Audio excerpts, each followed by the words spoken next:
welcome everybody to part 15, and we are starting this video out with fishing. Yes, fishing. Now, believe it or not, this is not the first game that features fishing in a Zelda series. The previous game, chronologically released, Link's Awakening, first featured fishing, and pretty much what we had to do is fish for a certain amount to get a heart piece. And folks, we're actually going to be doing a little fishing because we want to get a heart piece here, and yeah. And pretty much what it is this whole game with fishing, it's at least in Ocarina of Time, it proved to be a popular event that they brought it back in Twilight Princess. And honestly, the only appeal I see to fishing for me is to get the right size fish so I can get the prize so I can just leave. So yeah. Anyway, what you want to do here is pretty much my goal here is to catch a big fish so that I can break the record, which is currently 6 pounds, and give it to the guy and he'll give me the heart piece.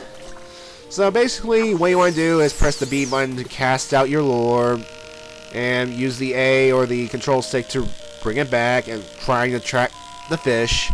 And sometimes the fish will like follow it and then lose interest and go away. Other times they'll nab it.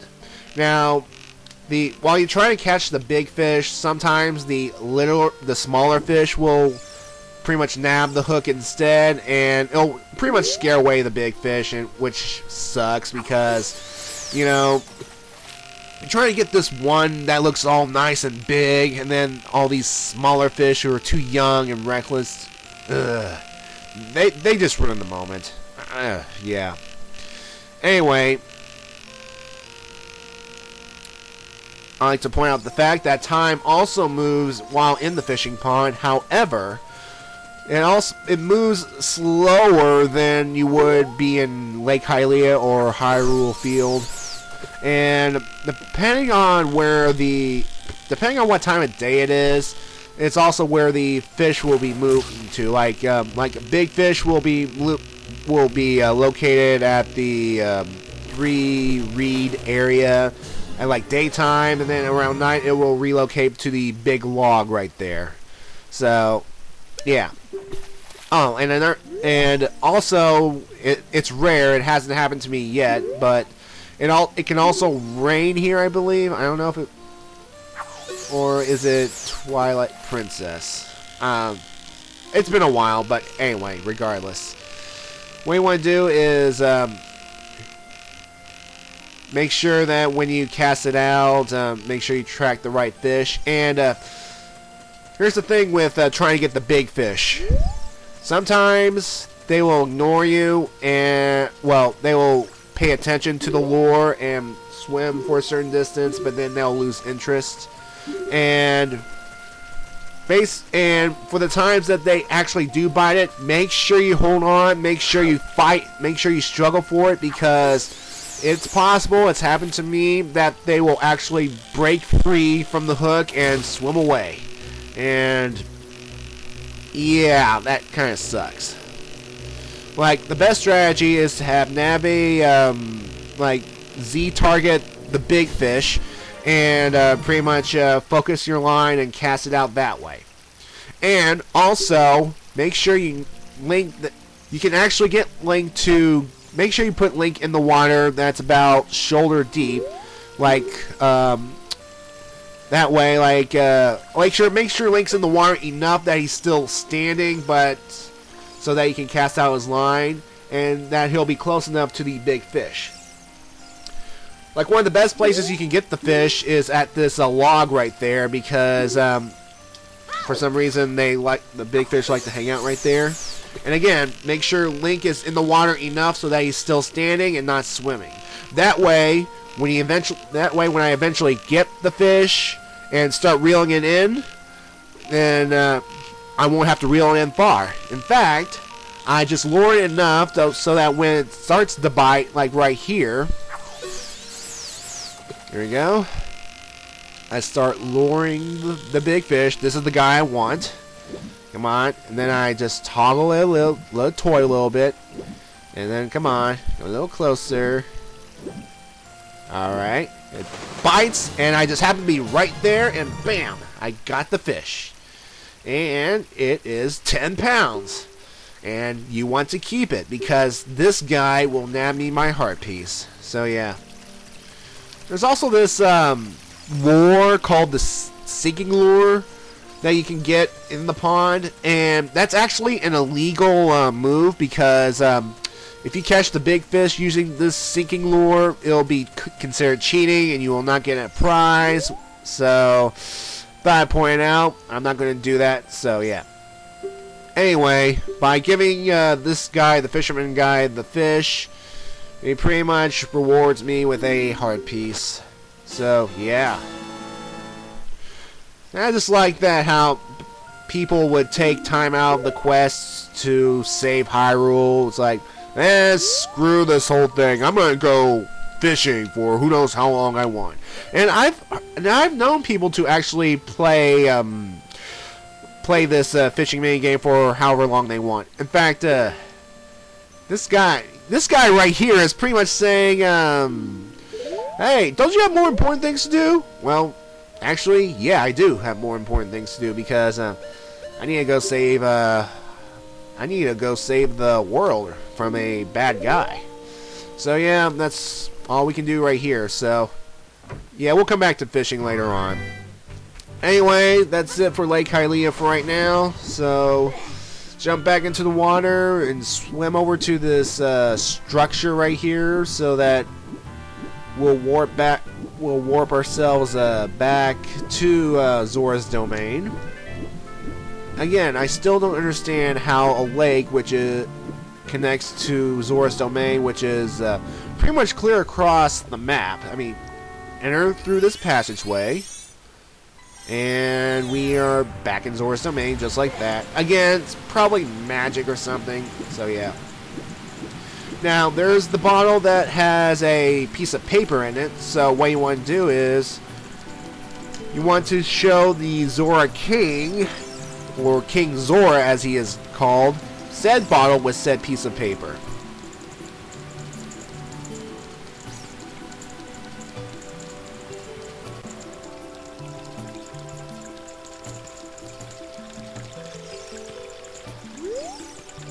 And of course, he's still worried about Princess Ruddo.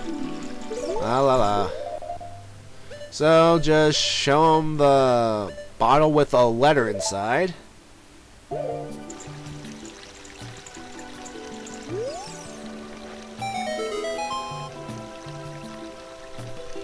Well, it turns out that the princess wrote a letter in a bottle.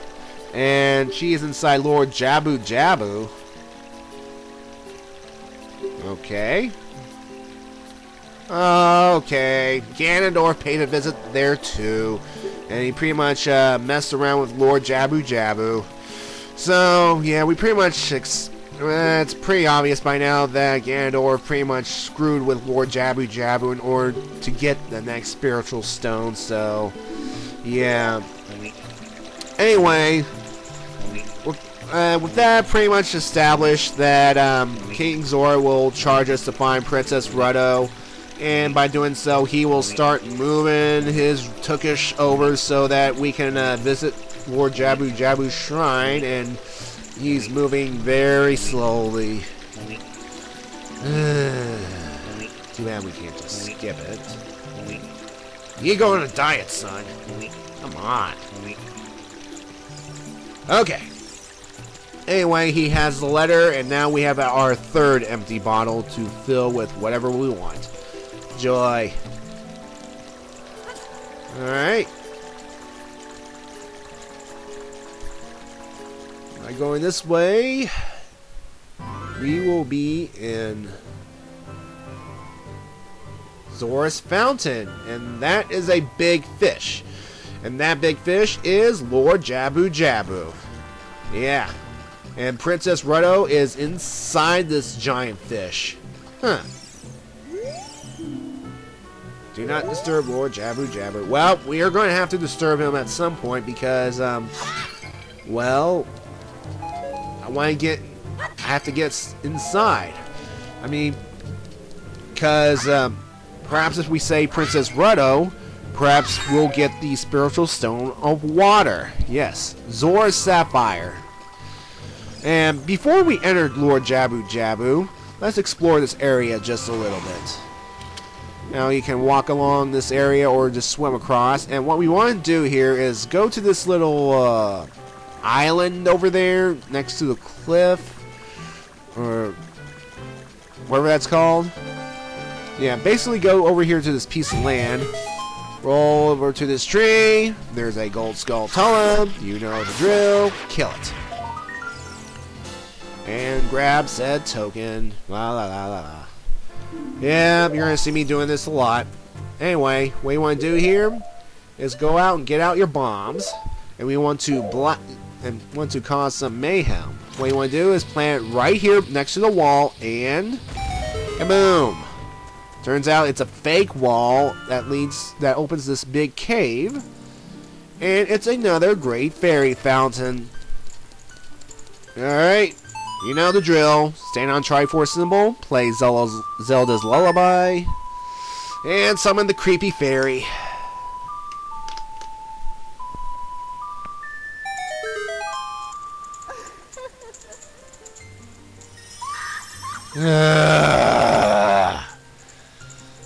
I will never get used to that laugh. Okay, where are you gonna get me this time? How many great fairies of magic are there? Seriously. Anyway, this great fairy will give us another magic spell. And this magic spell is called Favor's Wind. Now, Faore's Wind. Yeah, Faore's Wind, or...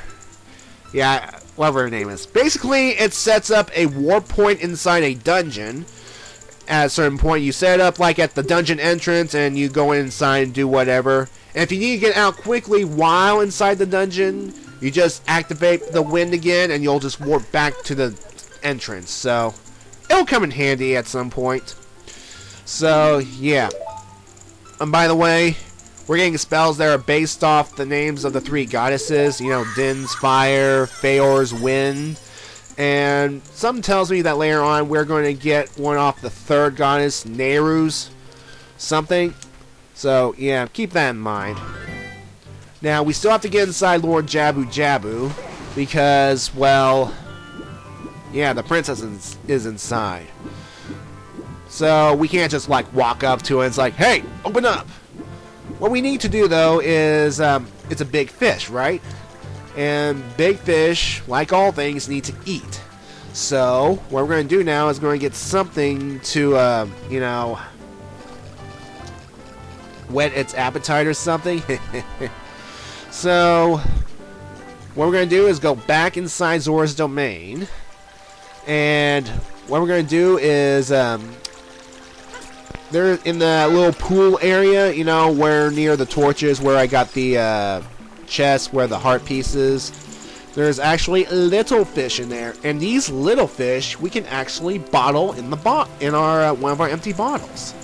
So yeah, because I think yeah, because again, fish, big fish eat little fish, and Jabu-Jabu's the biggest fish there is. So yeah.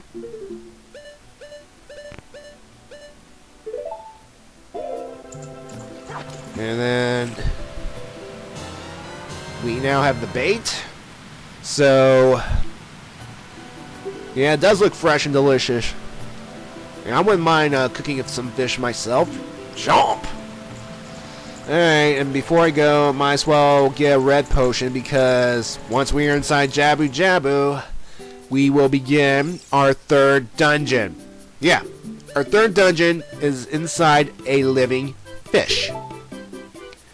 And I'll explain more when we begin Lord Jabu-Jabu in part 16. So yeah. As you can see here, we can actually buy a fish in this shop, but we got it for free outside. And there is a blue tunic. Yeah. The Zoras are selling blue tunics for some reason. I mean, the Gorons sell red tunics, and Zoras sell blue. I wonder if it'll be important later on.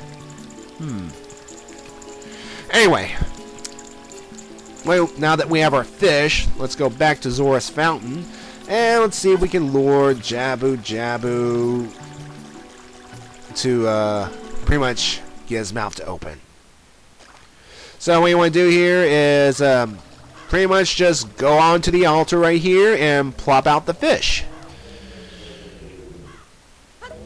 And with the sight of a smell of a tasty fish, Lord Jabu-Jabu will open his trap and suck it in, and he will also suck you in the process. Well, folks, we'll see you in part 16.